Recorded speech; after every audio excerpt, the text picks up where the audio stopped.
मसीह यीशु में आप सबकी सलामती हो। आज हम खुदा के कलाम में से पढ़ेंगे पहला कुरिन्थियों उसका 11 बाब और उसकी 5 आयतें मुकद्दसा। और जो औरत बेसर ढांके दुआ या नबूवत करती है वो अपने सर को बेहुरमत करती है, क्योंकि वो सरमुंडी के बराबर है। अगर औरत ओढ़नी ना ओढ़े तो बाल भी कटाए। अगर औरत का बाल कटाना या सर मुंडाना शर्म की बात है तो ओढ़नी ओढ़े। आमीन। अजीज़ों, कलाम हमें ये बताता है कि जब कोई मसीह बहन खुदा की हजूरी में दुआ करने के लिए जाती है तो तब अपना सर ढका हुआ होना चाहिए। लेकिन जो बहन दुपट्टा नहीं लेती या फैशन के तौर पर अपना आधा सर नंगा रखती है तो वो अपने सर यानी बाप, भाई हो, खावंद के लिए बेइज्जती का सबब है। और वो ऐसी औरत के बराबर है जिसके सर पर उस्तरा फेरा हो, जबकि कलाम के मुताबिक बाल औरत की जीनत है।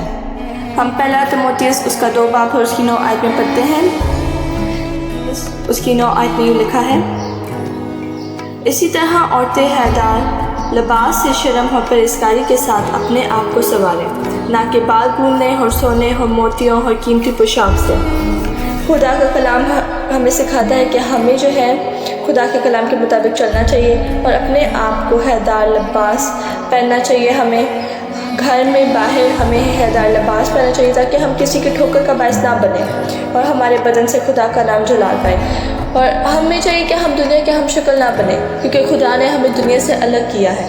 हम दुनिया में तो हैं मगर हम दुनिया के से काम नहीं कर सकते, क्योंकि खुदा ने हमें अपने लिए अलहदा किया है। हमें चाहिए हम ऐसा लिबास पहने जिससे बुराई ना फैले। हमें चाहिए हम ऐसा लिबास पहने जिससे खुदा के नाम को जलाल मिले।